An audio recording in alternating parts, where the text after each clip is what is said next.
Chapter 9: The Role of Consent. Consent is not the absence of no, it is the presence of yes. Jessica Valenti. Consent is one of the most widely used terms in polyamory. It comes up at every play party, in every book on the topic, and in most workshops, and for good reason. Consent is the cornerstone of healthy interactions among multiple partners. Understanding consent is particularly crucial as we navigate relationships with more people in our lives. The complexity of consent. When the eyes say one thing and the tongue another, a practical man relies on the language of the first. Ralph Waldo Emerson. While the concept of consent seems straightforward, it can be incredibly tricky depending upon the context and the individuals involved. As someone who has violated consent personally, and I'll share more on that in a later chapter in the book, I know firsthand that two people can interpret the same word, same action, or same experience very differently. There's your truth, my truth, and the objective truth somewhere in between. This subjectivity is echoed in literature on consent, which suggests that individual interpretations can significantly impact relational dynamics. To address this, we need to explore consent from different angles, starting with how to read consent in others and how to offer it effectively. Reading consent. Our bodies sometimes speak more honestly than our words by making subconscious little gestures that we may not even realize. Alison Tarlow.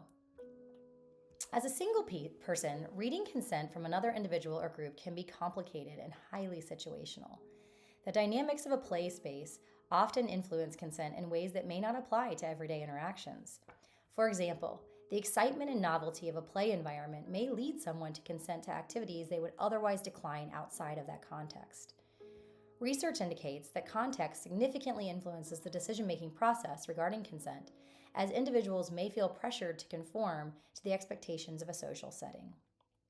Fuck-up scenario. A lady on the street but a freak in the bed.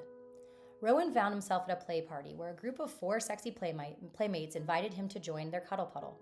They enthusiastically said yes when he asked to join, and things escalated into a super juicy, sexy scene. But the next day, Rowan saw them at a brunch spot, and they merely acknowledged him with a nod. This awkward contrast was confusing and led Rowan to misunderstand what was consented to the night before. This scenario illustrates how social context can lead to divergent interpretations of consent across different settings, emphasizing the need for clear communication before, during, and after sexual encounters. Single poly men often face unique challenges regarding consent. There's a prevalent fear of being perceived as coercive, particularly after being accused of consent violations. The stigma surrounding accusations of coercion can lead to anxiety and hesitation in sexual contexts. This fear can further complicate the negotiation of consent, as individuals may overcorrect and avoid necessary discussions about boundaries and desires. Fuck-up scenario.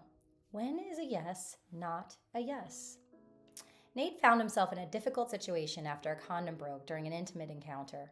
Despite checking in with his partner, Melanie, thereafter, multiple times and receiving enthusiastic consent to continue, she later accused him of coercing her into having unprotected sex.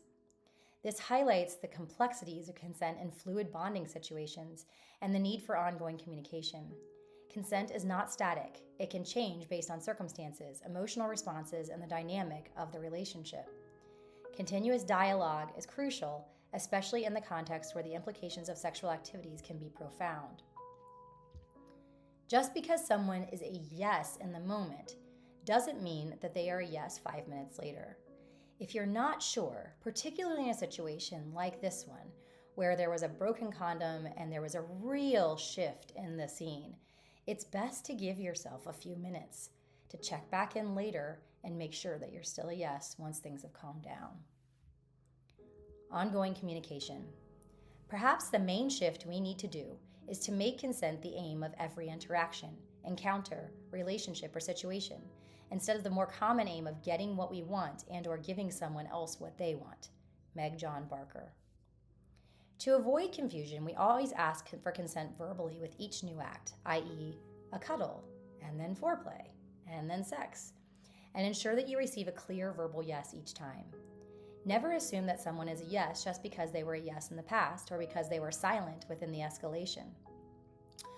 Research emphasizes that verbal communication is crucial in establishing and maintaining consent, particularly in complex sexual interactions.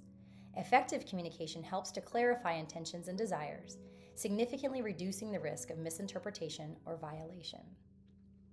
As the landscape of a sexual encounter evolves, so too can an individual's comfort level and willingness to participate. If someone is coerced, it isn't truly consent. Coercion can manifest in subtle ways, such as emotional pressure or social expectations, which complicate the negotiation of consent. It's essential to seek enthusiastic verbal agreements, recognizing that the lack of a hell yes generally equates to a hell no. Affirmative and enthusiastic participation is vital to ensuring that all the parties feel comfortable and respected in their choices. The need for open dialogue. This is a message for anyone who feels wronged. Please consider discussing your feelings with the person who impacted you. Consent violations often exist in a very gray area, and misunderstandings can often be resolved through open, nonviolent communication. Open dialogue can help clarify intentions, feelings, and experiences, which is essential in addressing potential consent violations. Establishing a culture of communication not only fosters trust, but also empowers individuals to express their needs and boundaries effectively. Furthermore, fostering an environment where individuals can feel safe to discuss their experiences after the fact can lead to better relational outcomes and reduce the incidences of consent violations. Engaging in nonviolent communication encourages empathy and understanding, which can be pivotal in navigating the complexities of consent in both casual and committed relationships. Ongoing communication is paramount in establishing affirming consent. By prioritizing clear verbal agreements and fostering an open dialogue, individuals can create safer and more respectful environments for their sexual experiences. The importance of emotional intelligence. When you listen with empathy to another person, you give that person psychological air. Inc.com. It's crucial to continuously check in and ensure that you receive clear verbal consent and that you pay attention to nonverbal cues, as they often reveal discomfort or hesitation. Nonverbal communication accounts for a significant portion of interpersonal interactions, and recognizing these cues is essential for fostering understanding and consent. For instance, body language, facial expressions, and tone of voice can indicate a partner's discomfort or eagerness, underscoring the need for emotional intelligence in sexual encounters. Practical tip: if you sense any uncertainty, take a moment, pause the interaction, suggest taking a breather, get a snack, use the restroom, or simply step away for a few minutes. This allows both parties to reassess their feelings and ensure mutual enthusiasm for continuing. Taking breaks during intimate interactions can provide individuals with the necessary space to reflect on their emotions and desires, fostering more thoughtful and consensual engagement. The ability to pause and check in can help prevent misunderstandings and promote healthier relationship dynamics. In today's poly landscape, we must recognize that consent is not just about verbal agreements. It's about creating a culture of respect and understanding. This perspective aligns with the concept of affirmative consent, which emphasizes the importance of ongoing enthusiastic agreement throughout the encounters. The current reality requires us to be particularly sensitive to consent issues, especially in a victim-friendly environment. Allowing space and time for interactions can foster healthier relationships and clearer communication, ultimately leading to more fulfilling connections. Check in with yourself. The first step of consent is tuning into your own desire, being able to feel a distinct yes or no in your system. Adrienne Marie Brown. Even if you're not in a relationship with another person, you're in a relationship with yourself. When giving consent as a single person, continuously check in with your own agreements and feelings. You want to ensure that you're aligned and a full body yes to any interaction. Self-reflection is crucial in this regard. Research suggests that self-awareness is a key component of emotional intelligence, allowing individuals to understand their own emotional responses and how these may affect their interactions with others. Understanding your emotional responses in heightened sexual and emotional situations is interesting and helpful. Often, when faced with a potential conflict or discomfort, people may instinctively respond with one of three reactions: flight, fight, or fawn. This triad of responses is well documented in psychological literature and emphasizes the varied ways individuals can react to perceived threats or discomfort. Recognizing these responses can help you to better understand your feelings and reactions during interactions and ensure that you are genuinely aligned with your desires. Exercise, the 3 bananas approach to a full-bodied yes. To support us in understanding if we're fawning, a friend of mine at ISTA, an ISTA facilitator, Aaron Kleinerman, recently introduced me to the concept of 3 bananas. Just like a slot machine, there are 3 identical items to signify a win. You should check in with your head, heart, and body to ensure that you are a yes to an experience or interaction. If any one of these is a no, then you're a no. This holistic approach to consent can be beneficial as research indicates that aligning cognitive, emotional, and physical responses is vital for making informed and authentic decisions. Think about a recent time when someone asked you to engage. Take a moment to assess your full-bodied response. Write out the situation, the scene, and the other person's name. Then write out whether you were a yes or a no for each: your mind, your body, your heart. As an example, after a recent breakup, I found myself in a sexual environment with a couple and a single woman. I noticed that I was a full-bodied yes, or 3 bananas, wanting to engage with the single woman, but my heart was a no to the couple involved.